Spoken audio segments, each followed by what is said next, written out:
ವಿರಾಮದ ನಂತರ ಆಪ್ತ ಸ್ಪಂದನ ಕಾರ್ಯಕ್ರಮಕ್ಕೆ ಆತ್ಮೀಯವಾದಂಥ ಸ್ವಾಗತ ಸರ್. ನಿಮಗೂ ಕೂಡ ಆತ್ಮೀಯವಾದಂಥ ಸ್ವಾಗತ ಸರ್. ಇಲ್ಲಿ ನಾವು ಒಂದು ಮಾತನಾಡ್ತಾ ಇದ್ವಿ ಬ್ರೇಕಿಗಿಂತ ಮುಂಚೆ, ಹಲವಾರು ಪ್ರಶ್ನೆಗಳು ಬಂತು. ಆ ಪ್ರಶ್ನೆಗಳ ಮಧ್ಯದಲ್ಲಿ ನಾವೊಂದು ಮಾತಾಡ್ತಿದ್ವಿ, ಈ ಮಡಿವಂತಿಕೆ ಅನ್ನುವಂಥ ವಿಷಯದಲ್ಲಿ ಇತ್ತೀಚಿನ ದಿನಗಳಲ್ಲಿ ಯಾಕೆ ಅಂತ. ಮೊದಲನೇ ದಿನಗಳಲ್ಲಿ ಮೊದಲೆಲ್ಲ ಏನಿತ್ತು ಅಂತ ಹೇಳಿದ್ರೆ, ನೀವು ಹೇಳಿದ ಹಾಗೆ ಮೇ ಬಿ ಇರಬಹುದು, ವಾತ್ಸಾಯನ ಕಾಮಸೂತ್ರಗಳಿಂದ ಹಿಡಿದು ದೇವಸ್ಥಾನಗಳಲ್ಲಿಯೂ ಕೂಡ ನಾವೇನಂತ ಹೇಳಿ ಹಳೆಯ ದೇವಸ್ಥಾನ, ಖಜುರಾಹೋದಂಥ ದೇವಸ್ಥಾನಗಳಿಂದ ಹಿಡಿದು ಎಲ್ಲ ದೇವಸ್ಥಾನಗಳಲ್ಲಿ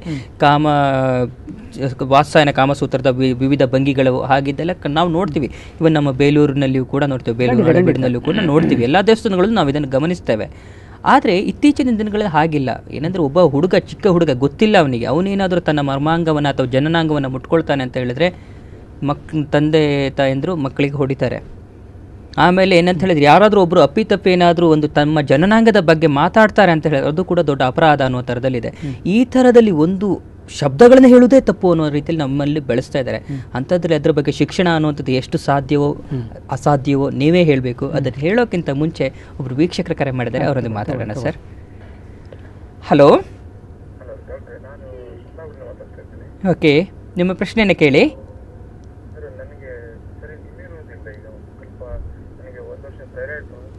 ಓಕೆ,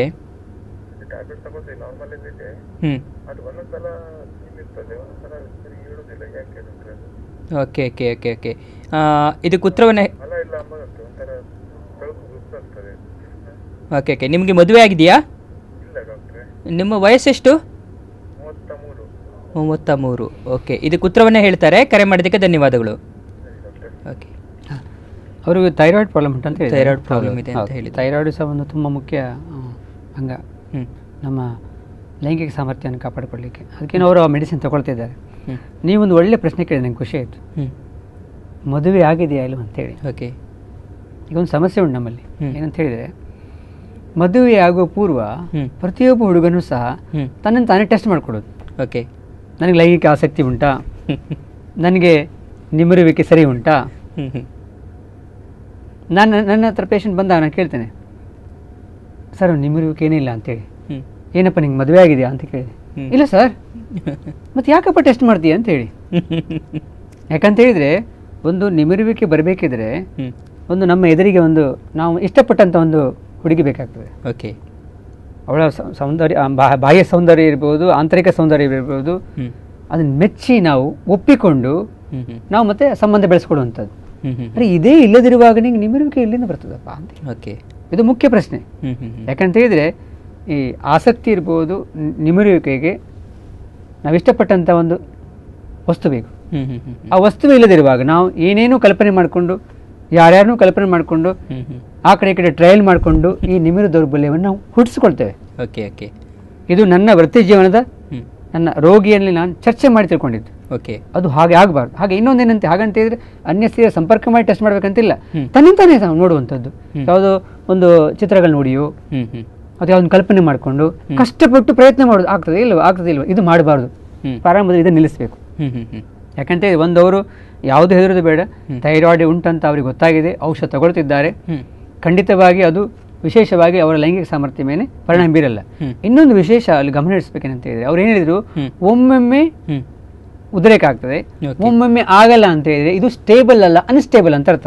ಓಕೆ, ಅಂದ್ರೆ ಯಾವಾಗಲೂ ನಿಮಿರು ದೌರ್ಬಲ್ಯ ಇಲ್ಲ, ಒಮ್ಮೊಮ್ಮೆ ಅಂದಿರುವ. ಒಮ್ಮೊಮ್ಮೆ ಎಂಬ ಶಬ್ದ ಯೂಸ್ ಮಾಡೋದ್ರಿಂದ ಅವರಲ್ಲಿ ಯಾವುದೇ ಶಾರೀರಿಕವಾದಂಥ ದೌರ್ಬಲ್ಯ ಇಲ್ಲ ಅಂತ ಅರ್ಥ. ಓಕೆ, ಶಾರೀರಿಕ ದೌರ್ಬಲ್ಯ ಅಂದ್ರೆ ಏನು? ಲಿಂಗದಲ್ಲಿ ಈಗ ಶಿಶ್ನದಲ್ಲಿ ರಕ್ತ ಸಂಚಾರ ಸಮಸ್ಯೆ ಉಂಟು, ಅಥವಾ ಅಲ್ಲಿ ನರದ ಸಮಸ್ಯೆ ಉಂಟು, ಅಥವಾ ಮಾಂಸಖಂಡಗಳ ಸ್ನಾಯುಗಳ ದೌರ್ಬಲ್ಯ ಉಂಟು ಅಂತ ಹೇಳಿದ್ರೆ ಅದು ಯಾವಾಗಲೂ ಉದ್ರೇಕ ಆಗಲ್ಲ. ಇವರಿಗೆ ಒಮ್ಮೊಮ್ಮೆ ಆಗ್ತದೆ, ಒಮ್ಮೊಮ್ಮೆ ಆಗಲ್ಲ ಅಂತ ಹೇಳುವಾಗ ಅಲ್ಲಿ ಪರಿಸರ, ಕಲ್ಪನೆಗಳು, ಅಥವಾ ಅವರಿಗೆ ಉದ್ರೇಕ ಮಾಡಿಸ್ಲಿಕ್ಕೆ ಅಂತ ಏನು ಅವರು ಇಮ್ಯಾಜಿನೇಷನ್ ಏನುಂಟು ಅದು ಕಡಿಮೆ ಅಂತ ಅರ್ಥ. ಹಾಗಾಗಿ ಅವರು ಏನೂ ಭಯಪಡುವ ಅಗತ್ಯ ಇಲ್ಲ. ಓಕೆ, ಖಂಡಿತವಾಗಿ ಅವರು ಲೈಂಗಿಕ ಸಾಮರ್ಥ್ಯ ಉಂಟು. ಒಂದು ವೇಳೆ ಇಲ್ಲ ಅಂತಿದ್ರೆ ಯಾವತ್ತೂ ನಿಮರಲ್ಲ. ಓಕೆ ಓಕೆ, ಖಂಡಿತ. ಹಾಗಾದ್ರೆ ಖಂಡಿತ ಒಂದು ವೇಳೆ ಅಂತ ಸಮಸ್ಯೆ ಇದ್ರೂ ಕೂಡ ಅದಕ್ಕೆ ಪರಿಹಾರ ಖಂಡಿತ ಉಂಟು. ಅವರು ಸಮಯ ಸರಿ ಊಟ ಮಾಡಲಿ, ಸಮಯ ಸರಿ ನಿದ್ದೆ ಮಾಡಲಿ, ಹಾಲು ಹಣ್ಣುಗಳನ್ನು ತಗೊಳ್ಳಿ. ಸುಮ್ಮನೆ ಹೋಗಿ ವಿಟಮಿನ್ ತಿನ್ನೋದು ಬೇಡ. ಒಳ್ಳೆ ಹಾಲು ತಿನ್ನಿ, ಹಾಲು ಕುಡಿಲಿ, ಒಳ್ಳೆ ಹಣ್ಣುಗಳನ್ನು ತಿನ್ನಲಿ, ಒಳ್ಳೆ ತರಕಾರಿಗಳನ್ನು ತಿನ್ನಲಿ. ಅವರು ಮಾಂಸ ತಿನ್ನೋದು ಮಾಂಸಗಳನ್ನು ತಿನ್ನಲಿ. ಈ ಆಹಾರಕ್ಕೆ ಮತ್ತೆ ಸಮಯ ಸರಿಯಾಗಿ ಊಟಕ್ಕೆ ಜಾಸ್ತಿ ಗಮನ ಕೊಡಲಿ. ಔಷಧ ಮತ್ತೆ ಆಲೋಚನೆ ಮಾಡು. ಓಕೆ ಸರ್, ಒಬ್ರು ವೀಕ್ಷಕರು ಕರೆ ಮಾಡಿದ್ದಾರೆ, ಅವರೊಂದು ಮಾತಾಡೋಣ ಸರ್. ಹಲೋ, ನಮಸ್ಕಾರ. ತಾವು ಎಲ್ಲಿಂದ ಕರೆ ಮಾಡ್ತಾ ಇದ್ದೀರಿ? ಮ್ಯಾಂಗ್ಳೂರಿಂದ ಕರೆ ಮಾಡ್ತಿದ್ದೀರಿ. ನಿಮ್ಮ ಪ್ರಶ್ನೆಯನ್ನ ಕೇಳಿ.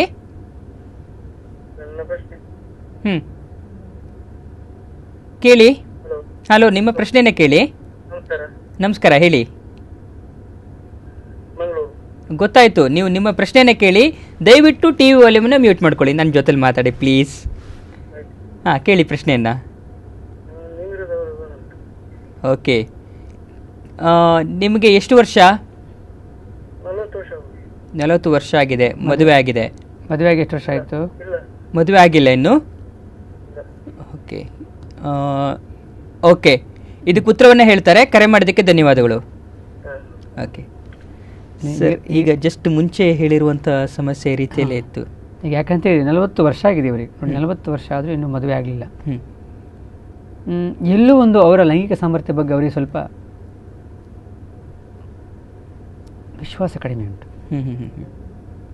ಆತ್ಮವಿಶ್ವಾಸ ಇಲ್ಲ. ಆ ಆತ್ಮವಿಶ್ವಾಸದ ಕೊರತೆಯಿಂದೇ ನನ್ನ ಪ್ರಕಾರವಾಗಿ 40 ವರ್ಷವರೆಗೆ ಅವರು ಮದುವೆಯನ್ನು ಮುಂದುವರ್ಸ್ಕೊಂಡು ಬಂದಿದ್ದಾರೆ. ಈಗ ನಾನು ಹೇಳಿದಾಗೆ ನಿಮಗೆ, ಈಗ ಇವರು ವೈದ್ಯರನ್ನು ಸಂಪರ್ಕಿಸಲು ಗೊತ್ತಿಲ್ಲ. 40 ವರ್ಷ ಅಂತ ಹೇಳುವಾಗ ತುಂಬ ದೊಡ್ಡ ದೊಡ್ಡ ಕಾಯಿಲೆಗಳಿಂದ ಬರೋದಾದರೆ ಸಾಮಾನ್ಯವಾಗಿ ನಮ್ಮ ವೃತ್ತಿಯಲ್ಲಿ ಕೊಂಡಿದ್ದು ಮಧುಮೇಹ ಮಾತ್ರ, ಸಕ್ಕರೆ ಕಾಯಿಲೆ. ಸಕ್ಕರೆ ಕಾಯಿಲೆ ಎಂಬ ಶಾರೀರಿಕ ವ್ಯಾಧಿಯಿಂದ ಈ ನಿಮಿರು ದೌರ್ಬಲ್ಯ ಬರ್ತದೆ. ಅದು ಬಿಟ್ಟು ಬೇರೆ ಎಲ್ಲ ತುಂಬ ಕಾರಣಗಳು ನಮ್ಮ ಪುಸ್ತಕದಲ್ಲಿ ಬರೆದಿಟ್ಟಿದ್ದಾರೆ. ಭಾರಿ ಕಡಿಮೆ. ಅಂದರೆ ಏನು, ಯಾವುದಾದೊಂದು ಬೆನ್ನಿಗೆ ಪೆಟ್ಟಾಗಿ ನರ ದೌರ್ಬಲ್ಯ ಆಗುವಂಥದ್ದು, ಅಥವಾ ಯಾವುದೋ ಒಂದು ಆಪರೇಷನ್ ಮಾಡುವಾಗ ರಕ್ತನಾಳಗಳಿಗೂ ನರಕ ದೌರ್ಬಲ್ಯ ತೊಂದರೆಯಾಗಿ ಆಗುವಂಥ ನಿಮಿರು ದೌರ್ಬಲ್ಯಗಳು ಭಾರಿ ಕಡಿಮೆ ನಮ್ಮ ವೈದ್ಯಕೀಯ ವೃತ್ತಿಯಲ್ಲಿ. ಒಂದು ಮಧುಮೇಹ ಉಂಟಂತ ನೋಡಬೇಕು ಅವರು. ಮಧುಮೇಹ ಇಲ್ಲ ಅಂತ ಹೇಳಿದರೆ ಯಾವುದೋ ಒಂದು ಲೈಂಗಿಕತೆ ಬಗ್ಗೆ ಅವರಿಗೆ ಸರಿಯಾದ ಶಿಕ್ಷಣ ಇಲ್ಲ, ಅಥವಾ ಏನೋ ಒಂದು ಅವರಲ್ಲಿ ಒಂದು ಆತಂಕ, ಭಯ.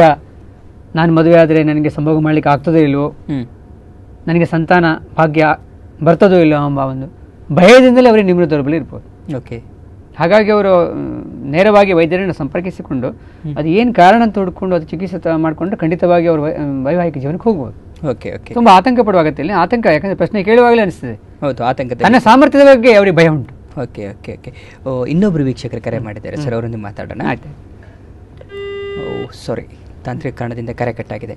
ಸರ್, ಈಗ ನಾವೇನಂತ ಹೇಳಿದ್ರೆ, ನಮ್ಮ ಈ ಮಡಿವಂತಿಕೆ ಇದನ್ನು ಬಿಟ್ಟು ನಾನು ಒಂದು ಪ್ರಶ್ನೆನೇ ಕೇಳ್ಕೊಂಡ್ಬಿಡ್ತೇನೆ. ಆಮೇಲೆ ನಂತರ ಆ ಮಡಿವಂತಿಕೆಯ ಬಗ್ಗೆ ನಾವು ಮಾತಾಡೋಣ. ಯಾಕಂದ್ರೆ ಅದು ಮಾತನಾಡಿದಷ್ಟು ಮುಗಿಯದಂತ ಒಂದು ಇದಾಗ್ಬಿಟ್ಟಿದೆ ಸರ್. ಈ ಪ್ರಶ್ನೆ ಇಷ್ಟೇ ಇದೆ ಸರ್. ಈಗ ನೀವು ವಾಜೀಕರಣ ಅಂತ ಹೇಳಿದ್ರಿ, ಅದ್ರ ಆ ಶಬ್ದಾರ್ಥವನ್ನ ಕೂಡ ಹೇಳಿದ್ರಿ.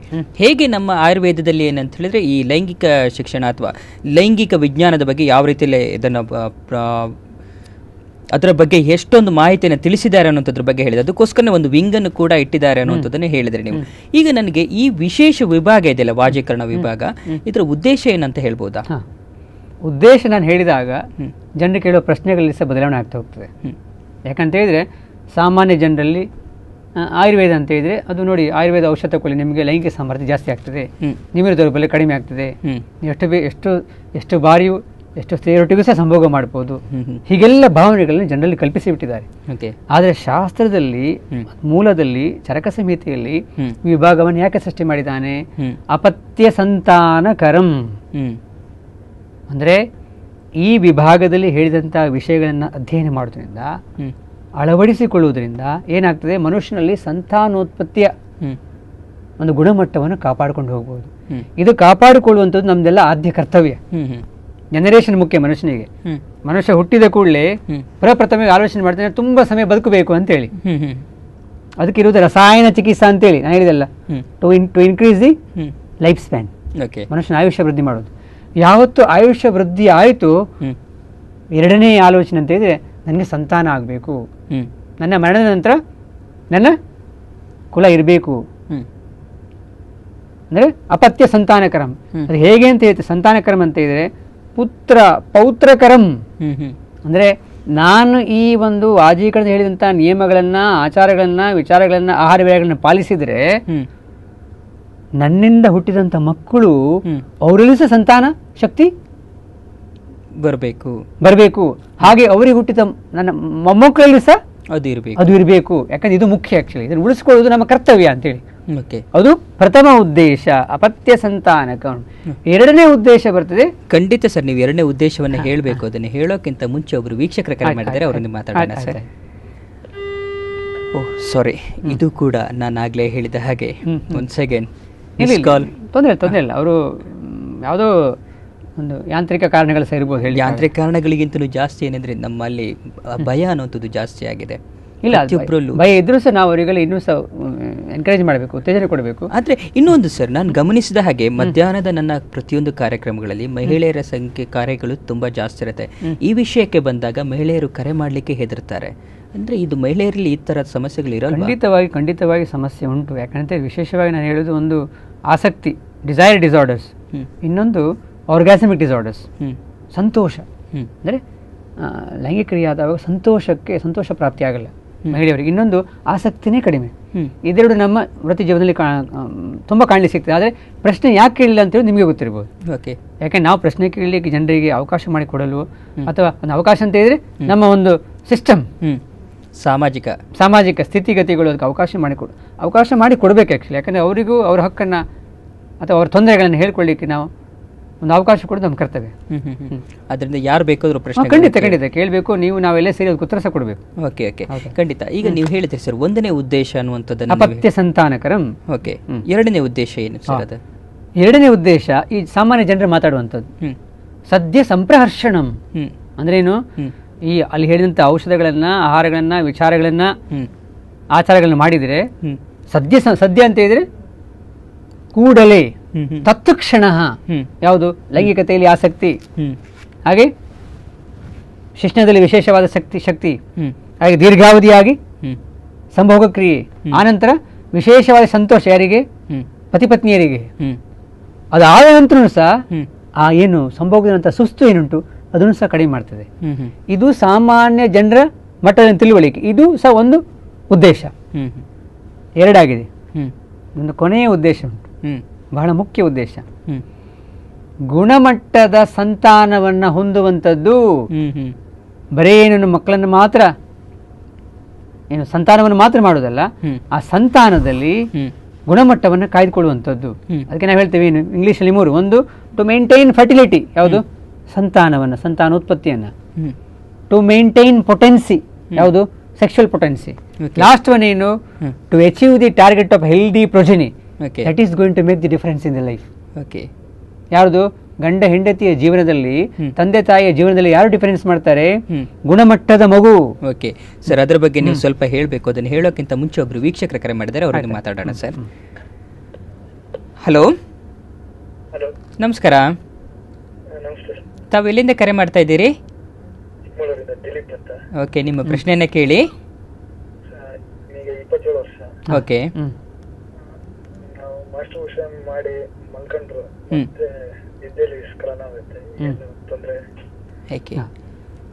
ಖಂಡಿತ ಇದಕ್ಕೆ ಉತ್ತರವನ್ನ ಹೇಳ್ತಾರೆ. ಕರೆ ಮಾಡೋದಕ್ಕೆ ಧನ್ಯವಾದಗಳು. Thank you. ಅದೇ, ಈಗ 27 ವರ್ಷ ಆಗಿದೆ ಅವರಿಗೆ. ಸಾಮಾನ್ಯವಾಗಿ ಅವಿವಾಹಿತರು ಅವರು ಹೇಳಿದ ಹಾಗೆ. ಹೌದು. ಒಂದು ಶರೀರದಲ್ಲಿ ಲೈಂಗಿಕ ಶಕ್ತಿಯ ಒಂದು ಉತ್ಕೃಷ್ಟ ಸಮಯ ಅಂತ ಕರಿಬಹುದು. ಸಾಮಾನ್ಯವಾಗಿ ವಿವಾಹವಾಗುವ ಸಮಯ, ವಿವಾಹ ಆಗಲಿಲ್ಲ. ಹಾಗಾಗಿ ಅವರು ಏನು ಶರೀರದಲ್ಲಿರುವಂಥ ಲೈಂಗಿಕ ಇದನ್ನು ಅವರು ಹೊರಗಡೆ ಹಾಕಲೇಬೇಕಾಗ್ತದೆ. ಹಾಗಾಗಿ ಅವರು ಹಸ್ತಮೇಥುನದಲ್ಲಿ ಮತ್ತು ಸ್ವಪ್ನ ಸ್ಖಲನದ ಬಗ್ಗೆ ಮಾತಾಡಿದರು. ನಮ್ಮ ಪ್ರಕಾರವಾಗಿ ನಮ್ಮ ಪುಸ್ತಕದಲ್ಲಿ ಓದಿದ ಹಾಗೆ, ಅಥವಾ ನಾವೇನು ಸರ್ವೆ ಅಂತ ಹೇಳ್ತೇವೆ ಮಾಡಿದ ಹಾಗೆ, ಅಥವಾ ನಮ್ಮ ರೋಗಿಗಳಲ್ಲಿ ನಾವು ಸಂಭಾಷಣೆ ಮಾಡಿ ನೋಡಿದಾಗ ಇದು ಮನುಷ್ಯನ ಸಾಮಾನ್ಯ ಪ್ರಕ್ರಿಯೆ. ಒಂದು ಶರೀರದಲ್ಲಿ ಒಂದು ಲೈಂಗಿಕತೆವಾಗಿ ಒಂದು ಉತ್ಕೃಷ್ಟ ಅವಸ್ಥೆಗೆ ಹೋದಾಗ ಅದನ್ನು ಹೊರಗಡೆ ಹಾಕಲೇಬೇಕಾಗ್ತದೆ. ಹಾಗಾಗಿ ಹಸ್ತಮೇಥುನಕ್ಕೆ ಅವರು ಸ್ವಪ್ನ ಸ್ಖಲನವನ್ನು ನೋಡ್ತಾರೆ ಅವರು, ಅಥವಾ ಅನುಭವಿಸ್ತಾರೆ. ಇದನ್ನು ಅನುಭವಿಸಲಿ ಅವರು, ಇದನ್ನು ಸುಖ ಅನುಭವಿಸಲಿ, ಇದ್ರ ಬಗ್ಗೆ ಯಾವುದೂ ಚಿಂತೆ ಮಾಡೋದು ಬೇಡ. ಹೀಗೆ ಅವರು ಹಸ್ತಮೇಥುನ ಮಾಡ್ಕೊಳ್ಳೋದ್ರಿಂದ ಅಥವಾ ಸ್ವಪ್ನ ಸ್ಖಲನದಿಂದ ಆರೋಗ್ಯಕ್ಕೆ ಯಾವ ತೊಂದರೆ ಸಹ ಇಲ್ಲ. ಅದ್ರ ಬಗ್ಗೆ ಯಾವುದು ತಪ್ಪು ನಂಬಿಕೆ ಸಹ ಬೇಡ ಅವರಿಗೆ. ಓಕೆ, ಅಲ್ಲ ಅವರು ಏನಂದ್ರೆ ಅದರಲ್ಲಿ ಒಂದು ಅವ್ರು ಕೇಳುವಾಗ ಒಂದು ರೀತಿಯಲ್ಲಿ ವಿಚಿತ್ರವಾಗಿ ಕೇಳಿದ್ರು ಕೂಡ, ಅಂದ್ರೆ ಮೇ ಬಿ ಅವರಿಗೆ ಆ ಥರ ಸಮಸ್ಯೆ ಕಾಡ್ತಾ ಇತ್ತೇನೋ. ನಾನು ಹಸ್ತಮೈಥುನ ಮಾಡಿಕೊಂಡು ಮಲಗಿದ್ರೂ ಕೂಡ ಸ್ವಪ್ನ ಸ್ಖಲನ ಆಗತ್ತೆ ಯಾಕೆ ಅಂತ ಕೇಳಿದ್ರು. ಇದು ಸಾಧ್ಯತೆಗಳು ಎಷ್ಟು? ಖಂಡಿತ ಸಾಧ್ಯತೆ ಉಂಟು. ಹಸ್ತಮೈಥುನ ಮಾಡಿದ ನಂತರ ಸಹ ಸಾಮಾನ್ಯವಾಗಿ ನನ್ನ ಒಂದು ರೋಗಿಗಳ ಚರ್ಚೆಯ ಒಂದು ಅನುಭವದ ಮೇರೆಗೆ ಸಾಮಾನ್ಯವಾಗಿ ಒಮ್ಮೆ ಸ್ಖಲನ ಆದ ನಂತರ 1 ಗಂಟೆಯ ನಂತರ ಪ್ರತಿ ಪುರುಷನು ಸಹ ಸಂಭೋಗಕ್ಕೂ ತಯಾರಾಗಿರ್ತಾನೆ, ಸ್ವಪ್ನ ಸ್ಖಲನಕ್ಕೂ ಸಹ ತಯಾರಾಗಿರ್ತಾನೆ. ಅದನ್ನು ಒಂದು ಕಾಯಿಲೆ ಅಂತ ಹೇಳಿಕ್ಕಾಗಲ್ಲ. ಓಕೆ ಓಕೆ ಓಕೆ ಓಕೆ ಅಂದ್ರೆ ಅಷ್ಟೊಂದು ಲೈಂಗಿಕ ಆರೋಗ್ಯ ಉಂಟಂತ ಅರ್ಥ. ಅವರು ಅದಕ್ಕೆ ಹೆಮ್ಮೆ ಪಡಬೇಕು. ಓಕೆ ಓಕೆ ಹೆಮ್ಮೆ ಪಡ್ಬೇಕು ಅವರು. ಓಕೆ, ಖಂಡಿತ ಅವರ ಪ್ರಶ್ನೆಗೆ ಉತ್ತರ ಸಿಕ್ಕಿರ್ಬೋದು. ಇನ್ನೊಬ್ರು ವೀಕ್ಷಕರ ಕರೆ ಮಾಡಿದ್ದಾರೆ ಸರ್, ಅವರೊಂದು ಮಾತಾಡೋಣ. ಹಲೋ, ನಮಸ್ಕಾರ. ಓಕೆ ಓಕೆ, ಲೈವ್ ಅಲ್ಲೇ ಇದ್ದೀರಿ. ನೀವು ಎಲ್ಲಿಂದ ಕರೆ ಮಾಡ್ತಾ ಇದ್ದೀರಿ? ಮಂಗಳೂರಿಂದ. ನಿಮ್ಮ ಪ್ರಶ್ನೆಯನ್ನ ಕೇಳಬಹುದಾ? ಕೇಳಿ ನಿಮ್ಮ ಪ್ರಶ್ನೆಯನ್ನ. ನಮ್ಗೆ 23 ವರ್ಷ ಸರ್, ಮದುವೆ ಆಗಿಲ್ಲ. ಓಕೆ. ಇದು ಸೆಕ್ಸ್ ಬಗ್ಗೆ ಮಾತಾಡಿದ್ರೆ ತುಂಬಾ ನಿಗಿರ್ತದೆ. ಇದರಿಂದ ಅಸ್ತಮಯದನ ಪಾರಕ್ಯತೆ ಹೀಗೆ ಮಾಡಿದ್ರೆ ಇದರಿಂದ ತೊಂದರೆ ಆಗ್ಬೋದಾ? ಮುಂದೆ ಏನಾದ್ರೂ ಪ್ರಾಬ್ಲಮ್ ಆಗ್ಬೋದಾ? ಓಕೆ. 23 ವರ್ಷದ ಯುವಕ. ಹೌದು. ಯಾವುದೇ ಸೆಕ್ಸ್ ವಿಷಯ ಮಾತಾಡಿದವಾಗ ಶಿಕ್ಷಣ ನಿಗಿರುವಂಥದ್ದು ಮತ್ತು ಅದಕ್ಕನುಸಾರವಾಗಿ ಇವರು ಹಸ್ತಮೈಥುನದಲ್ಲಿ ತೊಡಗಿಕೊಳ್ಳುವಂಥದ್ದು. ಇದು ಏನು ಎನಿಸಿದೆ ಅಂತ ಇದ್ರೆ ಈ ಮನುಷ್ಯನ ಲೈಂಗಿಕ ಆರೋಗ್ಯ ಏನುಂಟು, ಉತ್ಕೃಷ್ಟ ಅವಸ್ಥೆಯಲ್ಲಿ ಉಂಟು. ಒಂದು ಸಣ್ಣ ಪ್ರಚೋದನೆ ಸಾಕು ನೋಡಿ. ನಾವು ಯಾವತ್ತು ಸಕಾರಾತ್ಮಕ ಆಲೋಚನೆ ಮಾಡಬೇಕು. ಸಣ್ಣ ಪ್ರಚೋದನೆಯಿಂದ ಶಿಕ್ಷಣ ಸಿಗುತ್ತದೆ. ಕೂಡಲೇ ಅದನ್ನ ವೀರ್ಯವನ್ನು ಹೊರಡೆ ಹಾಕಬೇಕೆಂಬ ಒಂದು ಪ್ರಕ್ರಿಯೆಯಲ್ಲಿ ತೊಡಗ್ತಾರೆ. ಇದು ಒಳ್ಳೆಯ ಲಕ್ಷಣ, ಕೆಟ್ಟ ಲಕ್ಷಣ ಅಲ್ಲ. ಅವರು ಖಂಡಿತವಾಗಿ ಇದನ್ನ ಏನು ಒಂದು ನಿಯಮಿತ ರೂಪದಲ್ಲಿ ಅದನ್ನು ಅಳವಡಿಸಿಕೊಳ್ಬಹುದು. ಹಾಗೆ ಸಮಯ ಬಂದ ಹಾಗೆ ಇದೆಲ್ಲ ಏನು ಗೊತ್ತು ನಿಮಗೆ, ವಿವಾಹ ಆದ ಕೂಡಲೇ ಸಮಸ್ಯೆ ತನ್ನಿಂತಾನೇ ಪರಿಹಾರ ಆಗ್ತದೆ. Okay okay okay okay. ಆದರೆ ಸರ್, ಇಲ್ಲಿ ಒಂದು ಸಮಸ್ಯೆಯನ್ನು ನಾವು ಇತ್ತೀಚಿನ ದಿನಗಳಲ್ಲಿ ಗಮನಿಸ್ತಾ ಇದ್ದೀವಿ. ಒಂದು ಅದನ್ನು ನಾವೀಗ ಹೇಳಬೇಕಾಗುತ್ತೆ. ನೀವು ಅದನ್ನೇ ಹೇಳ್ತಾ ಇದ್ದೀರಿ, ಏನಂದರೆ ಲೈಂಗಿಕ ಉತ್ಕೃಷ್ಟ ಅಂದರೆ ಅವರದ್ದು ಒಳ್ಳೆ ರೀತಿ ಆರೋಗ್ಯ ತುಂಬ ಉತ್ತುಂಗ ಸ್ಥಿತಿ, ಒಳ್ಳೆಯ ರೀತಿಯಲ್ಲಿ ಇದ್ದಾರೆ, ಅವರ ಆರೋಗ್ಯ ಚೆನ್ನಾಗಿದೆ ಅಂತ ಹೇಳುವಂಥದ್ದು ಇರ್ಬೋದು. ಇನ್ನೊಂದು ಮಗ್ಗುಲಲ್ಲಿ ನಾವು ಆಲೋಚನೆ ಮಾಡಿದಾಗ ಇತ್ತೀಚಿನ ದಿನಗಳಲ್ಲಿ ನಾವು ಕಳೆದ ಶತಮಾನದ ಅಂದರೆ ಕಳೆದ ವರ್ಷದಲ್ಲಿ ನಾವು ಅತ್ಯಂತ ದುರಂತವನ್ನು ನಾವು ಗಮನಿಸಿದ್ದೇವೆ. ಈಗಲೂ ಕೂಡ ಅದು ನಡೀತಾ ಇದೆ, ದಿನನಿತ್ಯದಲ್ಲಿ ನಡೆಯುವಂಥದ್ದು. ಬೆಳಕಿಗೆ ಬರ್ತಾ ಇರುವಂಥ ತುಂಬಾ ಕಡಿಮೆ. ಇವನ್ ನಮ್ಮ ಧರ್ಮಸ್ಥಳದಲ್ಲಿಯೂ ಕೂಡ ನಡೀತು ಇತ್ತೀಚೆಗೆ ಕೆಲವೊಂದಿಷ್ಟು ಘಟನೆಗಳು. ನಿಮ್ಗೆ ಗೊತ್ತಿರ್ಬೋದು, ರೇಪ್ ಆ್ಯಂಡ್ ಮರ್ಡರ್ಗಳು, ಈ ಥರದ ಸಮಸ್ಯೆಗಳು. ಇದಕ್ಕೆ ಕಾರಣ ಏನಂತ ಹೇಳಿದ್ರೆ ಅತಿಯಾದಂಥ ಲೈಂಗಿಕ ಆಸಕ್ತಿಯೇ ಇರಬಹುದಲ್ವಾ. ಕಾಮಾಸಕ್ತಿ ಅನ್ನುವಂಥದ್ದು ಜಾಸ್ತಿ ಆಗಿದ್ರಿಂದನೇ ಈ ಥರದ ಸಮಸ್ಯೆಗಳಾಗ್ತಾ ಇರುವಂಥದ್ದಲ್ಲ. ಅವರಲ್ಲಿಯೂ ಕೂಡ ಏನಂದ್ರೆ ಲೈಂಗಿಕ ಆಸಕ್ತಿ ಅನ್ನೋದು ತುಂಬಾ ಚೆನ್ನಾಗಿತ್ತು. ಅವರಿಗೆ ಸಣ್ಣ ಒಂದು ಪ್ರಚೋದನೆ ಸಾಕಾಗ್ತಿತ್ತು. ಅದಕ್ಕೆ ರೀಸನ್ಗಳನ್ನು ಕೊಡುವಾಗ ಎಷ್ಟೋ ಪಾಪದ ಹೆಣ್ಣು ಮಕ್ಕಳ ಮೇಲೆ ಈಗ ನಾವು ಆರೋಪಗಳನ್ನ ಹೊರಿಸ್ತಾ ಇರುವಂತಹ ಸಮಾಜವಿದೆ. ಇವನ್ ನಾನು ಬೇರೆಯವರ ಹೆಣ್ಣು ಮಕ್ಕಳ ಪರವಾಗಿ ಕೇಳ್ತಾ ಇದ್ದೇನೆ ಪ್ರಶ್ನೆಯನ್ನ. ಏನಂದ್ರೆ ಅವರು ಹೇಳ್ತಾರೆ, ಇವರು ಹಾಕೊಳ್ಳುವಂತ ಡ್ರೆಸ್ಸಿನಿಂದ ಇರ್ಬೋದು, ಅವರು ಮಾಡಿರುವಂತ ಇದರಿಂದ, ಹಾಗೆ ಏನೇನೋ ಕಮೆಂಟ್ಗಳು ಬರ್ತಾ ಇದೆ ಇತ್ತೀಚಿನ ದಿನಗಳಲ್ಲಿ. ಎಲ್ಲದರ ಮಧ್ಯದಲ್ಲಿ ಅದಕ್ಕೆ ಕಾರಣ ಸಣ್ಣ ಒಂದು ಇದು ಸಾಕಾಗಿ ಅವರು ಆ ತರದ ನಿಬಂಧನೆಗಳುಂಟು. ಅದು ಏನು ಅಂತ ನೀವು ಹೇಳ್ಬೇಕು ಸರ್. ಇನ್ನೊಬ್ಬರು ವೀಕ್ಷಕರ ಕರೆ ಮಾಡಿದ್ದಾರೆ, ಅವರೊಂದು ಮಾತಾಡಿ ನಂತರ ಇದಕ್ಕೆ ಉತ್ತರವನ್ನ ಕೇಳೋಣ ಸರ್. ಸಾರಿ. ಹಲೋ, ನಮಸ್ಕಾರ. ತಾವು ಎಲ್ಲಿಂದ ಕರೆ ಮಾಡ್ತಾ ಇದ್ದೀರಿ? ಓಕೆ, ನಿಮ್ಮ ಪ್ರಶ್ನೆನೇ ಕೇಳಿ. ಓಕೆ.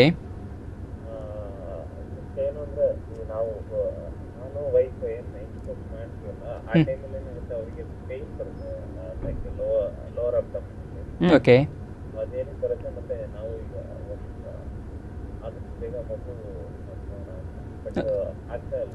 Okay okay. ಇನ್ನೊಂದು ಪ್ರಶ್ನೆ ಕೇಳಿ. ಇಲ್ಲ ಸಾಕು ಸಾಕು. ಓಕೆ, ಇದಕ್ಕೆ ಉತ್ತರವನ್ನ ಹೇಳ್ತಾರೆ. ಕರೆ ಮಾಡಿದ್ದಕ್ಕೆ ಧನ್ಯವಾದಗಳು. Thank you. ಇದು ಅವ್ರು ಹೇಳಿದ್ರು, ಸಂಭೋಗ ಮಾಡುವಾಗ ಅವರ ಪತ್ನಿಯ ಕಿಬ್ಬು ಹೊಟ್ಟೆಯಲ್ಲಿ ನೋವು ಅಂತ. ಹೌದು, ಹೊಟ್ಟೆಯಲ್ಲಿ ನೋವು ಅಂತ ಹೇಳಿ. ಹೌದು, ಕಿಬ್ಬು ಹೊಟ್ಟೆಯಲ್ಲಿ ಅಂತ ಹೇಳಿದ್ದಾರೆ. ಯೋನಿಯಲ್ಲಿ, ಯೋನಿ ಮಾರ್ಗದಲ್ಲಿ ನೋವು ಅಂತ ಹೇಳಿಲ್ಲ. ಇದು ಭಾರಿ ಮುಖ್ಯ. ಇದು ಸಾಮಾನ್ಯವಾಗಿ ಏನಂತ ಹೇಳಿದ್ರೆ, ಅವರ ಏನು ಪತ್ನಿ ಸಂಭೋಗದಲ್ಲಿ ಭಾಗಿಯಾಗುವಾಗ ಸ್ವಲ್ಪ ಒತ್ತಡದಲ್ಲಿರ್ತಾರೆ. ಮಾನಸಿಕ ಒತ್ತಡದಲ್ಲಿ ಇದ್ದಿರ್ಬೋದು, ಶರೀರವನ್ನು ಬಿಗಿಯಾಗಿ ಹಿಡಿದಿರ್ಬೋದು. ಯಾಕಂದ್ರೆ ಶರೀರವನ್ನು ಸಡಲು ಮಾಡೋದು ತುಂಬ ಮುಖ್ಯ. ಯಾಕೆಂದರೆ ಇದು ನಾವು ಸಂಭೋಗ ಕ್ರಿಯೆಯಲ್ಲಿ ನಾವು ಏನು ಸೇರುವಾಗ ಶರೀರದಲ್ಲಿ ತುಂಬ ಬದಲಾವಣೆ ಆಗ್ತದೆ. ಅದು ನಮ್ಮ ಶ್ವಾಸೋಚ್ಛ್ವಾಸದಲ್ಲಿರ್ಬೋದು, ಅಥವಾ ನಾಡಿ ಬಡಿತ ಇರ್ಬೋದು, ಅಥವಾ ರಕ್ತದೊತ್ತಡ ಇರ್ಬೋದು, ಅಥವಾ ಶರೀರದ ಮಾಂಸಖಂಡಗಳಲ್ಲಿ ಅದು ಗಟ್ಟಿಯಾಗುವಂಥದ್ದು, ಸಡಿಲಾಗುವಂಥದ್ದು. ಈ ಪ್ರಕ್ರಿಯೆ ಆಗುವಾಗ ಎಷ್ಟು ಮನುಷ್ಯ ಆತಂಕ ಭಯದಿಂದ ಹೊರಗಡೆ ಇರ್ತಾನೆ, ಅಷ್ಟು ಅದರಲ್ಲಿ ಸುಖವನ್ನು ಅನುಭವಿಸ್ಬೋದು. ಯಾಕಂದರೆ ಅವರು ಹೇಳಿದ ಹೊಟ್ಟೆಯಲ್ಲಿ ನೋವು ಅಂತ ಹೇಳಿದ್ರು. ಹಾಗೆ ನನ್ನ ಪ್ರಕಾರವಾಗಿ ಈ ಭಯ ಆತಂಕಗಳೇ ಕಾರಣ ಇರ್ಬೋದು. ಒಂದು ವೇಳೆ ಬೇರೆ ಕಾರಣ ಉಂಟು. ಏನಂತ ಉದಾಹರಣೆಗೆ ಅವರಿಗೆ ಸೋಂಕು ಇರ್ಬೋದು, ಏನಾದರೂ ಯೋನಿ ಮಾರ್ಗದಲ್ಲಿಯೋ ಗರ್ಭಾಶಯದಲ್ಲಿಯೋ ಸೋಂಕಿದ್ರು ಸಹ ಕೆಲವೊಮ್ಮೆ ಈ ಸಂಭೋಗ ಮಾಡುವಾಗ ನೋವು ಬರ್ತದೆ. ಅಲ್ಲಿ ಏನಾಗ್ತದೆ ಅಂತ ಹೇಳಿದ್ರೆ ಅವರಿಗೆ ಬಿಳಿ ಸರಿಗಿನ ತೊಂದರೆ ಇರ್ಬೋದು. ಸಾಮಾನ್ಯ ಬಿಳಿ ಸರಿಗಲ್ಲ, ವಾಸನೆಯುಕ್ತ ವೈಟ್ ಡಿಶ್ ಅಂತ ನಾವು ಕರಿತೇವೆ, ಅದಿಲ್ಲ. ಹಾಗೆ ಅವರಿಗೆ ಏನು ಮುಟ್ಟಾಗುವಾಗ ಅವರಿಗೆ ಮಾಸಿಕ ಸ್ರಾವ ಆಗುವಾಗ ಹೊಟ್ಟೆ ನೋವು ಬರ್ಬೋದು ಜಾಸ್ತಿ ಅಂತ ಯಾವುದು ಲಕ್ಷಣ ಹೇಳ್ತಾ ಇಲ್ಲ ಅವರು. ಯೋನಿ ಮಾರ್ಗದಲ್ಲಿ ನೋವಿಲ್ಲ, ಬಿಳಿ ಸೆರಗಿಲ್ಲ, ಅಥವಾ ಅವಳ ಮುಟ್ಟಿನಲ್ಲಿ ವ್ಯತ್ಯಾಸ ಇಲ್ಲ, ಬರೀ ಸಂಭೋಗ ಆದ ನಂತರ ಕೆಳ ಹೊಟ್ಟೆಯಲ್ಲಿ ನೋವು ಅಂತ ಹೇಳಿದ್ರೆ ನನ್ನ ಪ್ರಕಾರವಾಗಿ ಭಯವೇ ಕಾರಣ ಇರ್ಬೋದು ಬಿಟ್ರೆ ಬೇರೆ ಯಾವುದೂ ಇಲ್ಲ ಇದರಲ್ಲಿ. ಸ್ವಲ್ಪ ಅವರು ಪರಸ್ಪರ ಮಾತಾಡಿಕೊಂಡು ರಿಲ್ಯಾಕ್ಸ್ ಆಗಿ ಸಂಭೋಗ ಮಾಡಿದ್ರೆ ಎಲ್ಲ ಪರಿಹಾರ ಆಗ್ತದೆ. ಓಕೆ, ಮಗು ಕೂಡ ಆಗಬಹುದು. ಖಂಡಿತ ಖಂಡಿತ ಆಗ್ತದೆ, ಖಂಡಿತ. ಇನ್ನೊಬ್ರು ವೀಕ್ಷಕರ ಕರೆಯನ್ನ ಮಾಡಿದ್ದಾರೆ ಸರ್, ಅವರೊಂದಿಗೆ ಮಾತಾಡೋಣ. ಹಲೋ, ನಮಸ್ಕಾರ. ತಾವು ಎಲ್ಲಿಂದ ಕರೆ ಮಾಡ್ತಾ ಇದ್ದೀರಿ? ಮೈಸೂರಿಂದನಾ? ಓಕೆ, ನಿಮ್ಮ ಪ್ರಶ್ನೆಯನ್ನ ಕೇಳಿ. ಹಲೋ, ನಿಮ್ಮ ಪ್ರಶ್ನೆಯನ್ನ ಕೇಳಿ. ಹಲೋ, ಕೇಳಿ ನಿಮ್ಮ ಪ್ರಶ್ನೆಯನ್ನ. ಓಕೆ ಓಕೆ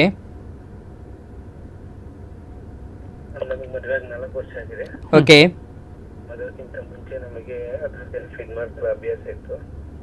ಹಾ,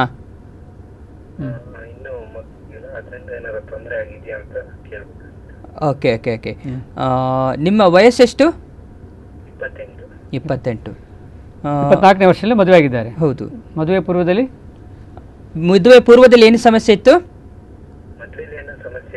ಮದುವೆ ಪೂರ್ವದಲ್ಲಿ, ಮದುವೆಗಿಂತ ಮುಂಚೆ?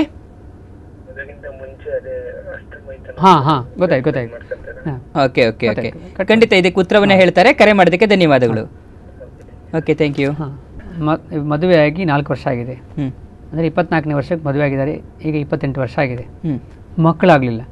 ಅವರಲ್ಲಿ ಒಂದು ಏನು ಭಯ, ನನಗೆ ಯಾವ ಕಾರಣದಿಂದ ಮಕ್ಕಳಾಗಲಿಲ್ಲ ಅಂತೇಳಿ. ಪ್ರಪ್ರಥಮವಾಗಿ ಈ ಲೈಂಗಿಕ ಶಿಕ್ಷಣ ಇಲ್ಲದೆ ಇದ್ದರೆ ಪ್ರಥಮ ಭಯ ಬರೋದು ನಮ್ಗೆ. ಅದು ಕಾರಣ ಯಾವುದು? ಹಿಂದೆ ಮಾಡಿದಂತಹ ಈ ಹಸ್ತಮೈಥುನ ಇರ್ಬೋದು, ಅಥವಾ ಈ ಸ್ವಪ್ನದಲ್ಲಿ ಆದಂತಹ ಸ್ಖಲನಗಳ ಕಾರಣ ಇರ್ಬೋದು ಅಂತೇಳಿ ನಮ್ಮ ವೈದ್ಯಕೀಯ ಆಧುನಿಕ ಇರ್ಬೋದು ಅಥವಾ ಆಯುರ್ವೇದ ಶಾಸ್ತ್ರದ ಪ್ರಕಾರವಾಗಿ ಇದನ್ನು ಕಾರಣ ಅಂತ ಹೇಳಲಿಕ್ಕೆ ಬರೋದೇ ಇಲ್ಲ. ಯಾಕಂದ್ರೆ ಹಸ್ತಮೈಥುನ ಸಾಮಾನ್ಯ ಪ್ರಕ್ರಿಯೆ, ನಮ್ಮ ಲೈಂಗಿಕ ಉತ್ತುಂಗ ಸ್ಥಿತಿಯನ್ನು ಹೊರಗೆ ಹಾಕುವಂತ ಒಂದು ಸಾಮಾನ್ಯ ಪ್ರಕ್ರಿಯೆ, ಹೈಲಿ ಎಕ್ಸೆಪ್ಟೆಡ್ ಅಂತ ಕರಿತೇವೆ. ಅಂದ್ರೆ ಯಾರಿಗೂ ಉಪದ್ರ ಮಾಡಲ್ಲ, ಇಲ್ಲಿ ಯಾರ್ದು ಮಾನಹಾನಿ ಇಲ್ಲ, ಯಾರಿಗೂ ಉಪದ್ರ ಇಲ್ಲ, ತಾನೇ ಸ್ವಂತವಾಗಿ ಹೊರಗೆ ಹಾಕುವಂತ ಇದು. ಹಾಗಾಗಿ ನಾವು ಇದನ್ನು ಎನ್ಕರೇಜ್ ಮಾಡ್ತೇವೆ ಇವಾಗ. ಯಾಕಂದ್ರೆ ಈಗಲಿನ ಪರಿಸರ ಹೇಗುಂಟು, ಸಣ್ಣ ಸಣ್ಣ ವಿಷಯದಲ್ಲಿ ಪ್ರಚೋದನೆ ಆಗಿಬಿಡ್ತದೆ. ಸಮಾಜದಲ್ಲಿ ಅವರು ತೊಂದರೆ ಮಾಡೋ ಬದಲು ಅವರಷ್ಟಕ್ಕೆ ಅದನ್ನ ಪರಿಹಾರ ಮಾಡ್ಕೊಳ್ಳಿಕ್ಕೆ ಹಸ್ತಮೈಥುನ. ಹಾಗಾಗಿ ಹಸ್ತಮೈಥುನ ಇದು ಖಂಡಿತವಾಗಿ ಕಾರಣ ಅಲ್ಲ. ಅವರು ನೇರವಾಗಿ ಮಹಿಳಾ ವೈದ್ಯರನ್ನ ಅಥವಾ ನಾವೇನು ಆಂಡ್ರಾಲಜಿಸ್ಟ್ ಅಥವಾ ಯೂರಾಲಜಿಸ್ಟ್ ಅಂತ ಕರಿತೇವೆ, ಅವರನ್ನು ಭೇಟಿ ಮಾಡಿಕೊಂಡು ಸಂಬಂಧಪಟ್ಟಂತೆ ಏನು ಆ ಪರೀಕ್ಷೆಗಳೇನು, ಯಾವ್ದು ಮಹಿಳೆಗೆ ಸಂಬಂಧ ಪರೀಕ್ಷೆ ಇರ್ಬೋದು ಅಥವಾ ಪುರುಷ ಸಂಬಂಧ ಪರೀಕ್ಷೆ ಇರ್ಬೋದು, ಯಾವುದು ಒಂದ್ಯತ್ವಕ್ಕೆ ಸಂಬಂಧ ಬಂಜತರಿಗೆ ಸಂಬಂಧ ಪರೀಕ್ಷೆಯನ್ನು ಮಾಡಿಕೊಂಡ್ರೆ ಕಾರಣ ಖಂಡಿತ ಸಿಗ್ತದೆ. ಅದು ಬಿಟ್ಟು ಹಸ್ತಮೈಥುನದಿಂದ ಆದಂಥ ವೀರ್ಯಸ್ಗಳಿಂದ ಆದಂಥ ಕಾರಣ ಖಂಡಿತವಾಗಿ ಅಲ್ಲ, 100% ಓಕೆ ಓಕೆ, ಖಂಡಿತ ಅವರು ಅದ್ರ ಬಗ್ಗೆ ಭಯಪಡುವ ಅಗತ್ಯನೇ ಇಲ್ಲ. ಓಕೆ, ಆಮೇಲೆ ಸರ್ ನಾವು ಏನಂತ ಹೇಳಿದ್ರೆ ಮಾತಾಡ್ತಾ ಇರಬೇಕಾದ್ರೆ ಇವತ್ತು ತುಂಬಾ ಪ್ರಶ್ನೆಗಳು ಬಾಕಿ ಉಳ್ಕೊಂಡಿದೆ. ಮೊದಲನೆಯದಾಗಿ ಏನಂತ ಹೇಳಿದ್ರೆ ಒಬ್ರು ಕೇಳಿದ್ರು ವೀರ್ಯಾಣು ಸಂಖ್ಯೆ ಕಡಿಮೆ ಆಗಿದೆ ಅನ್ನುವಂಥದ್ರ ಬಗ್ಗೆ, ವೀರ್ಯ ಕಡಿಮೆ ಆಗಿದೆ ಅನ್ನೋದ್ರ ಬಗ್ಗೆ. ಆಗ ನಮ್ದು ಏನಂತ ಹೇಳಿದ್ರೆ ವೀರ್ಯಾಣು ಶುಕ್ರಾಣು ಅನ್ನುವಂಥ ಒಂದು ಶಬ್ದಗಳು ಬಂತು, ಅದೇನು ಅಂತ. ಆಮೇಲೆ ನಂತರ ಇತ್ತೀಚಿನ ಸಮಾಜದಲ್ಲಿ ಆಗ್ತಿರುವಂತ ಬೆಳವಣಿಗೆಗಳ ಬಗ್ಗೆ ನಾವು ಕೇಳಿದ್ವಿ. ಆಮೇಲೆ ನಂತರ ಸಮಾಜದಲ್ಲಿ ಯಾಕೆ ನಮ್ಮಲ್ಲಿ ಏನಂದ್ರೆ ಈ ತರದಲ್ಲಿ ಲೈಂಗಿಕತೆಯನ್ನ ಒಂದು ರೀತಿಯಲ್ಲಿ ಅಸ್ಪೃಶ್ಯವಾಗಿ ಮಾಡಿದ್ರು ಅನ್ನುವಂಥ ಪ್ರಶ್ನೆ ಬಂತು. ಮಡಿವಂತಿಕೆಗೆ ಯಾಕೆ ತಳ್ತಾ ಇದ್ರು, ಅದನ್ನು ಅಸ್ಪೃಶ್ಯ ಅನ್ನೋ ತರದಲ್ಲಿ ಯಾಕೆ ಮಾಡಿದ್ರು ಅನ್ನೋಂಥದ್ದು ಬಂತು. ಆಮೇಲೆ ನೆಕ್ಸ್ಟ್ ಏನಂದ್ರೆ ಇತ್ತೀಚಿನ ದಿನಗಳಲ್ಲಿ ಅತ್ಯಾಚಾರ ಪ್ರಕರಣಗಳು ಜಾಸ್ತಿ ಆಗ್ಲಿಕ್ಕೆ ಕಾರಣ ಏನು ಅನ್ನೋಂಥದ್ದು ಎಲ್ಲಾ ಪ್ರಶ್ನೆಗಳು ಕೂಡ ನಮ್ದೆಲ್ಲವೂ ಹಾಗೇ ಪೆಂಡಿಂಗ್ ಉಳ್ಕೊಂಡ್ಬಿಟ್ಟಿದೆ ಸರ್. ಈಗ ನೀವು ನನಗೆ ಇದರಲ್ಲಿ ಯಾವುದನ್ನ ನೀವು ಸುಲಭದಲ್ಲಿ ಹೇಳಲಿಕ್ಕಾಗತ್ತೆ ಅದನ್ನು ಹೇಳಿ ಸರ್, ಯಾಕಂದ್ರೆ ಇನ್ನು ಉಳಿದಿರುವಂಥದ್ದು ಕೇವಲ 3 ನಿಮಿಷಗಳು. ಕೇವಲ 3 ನಿಮಿಷ. ಹೌದು.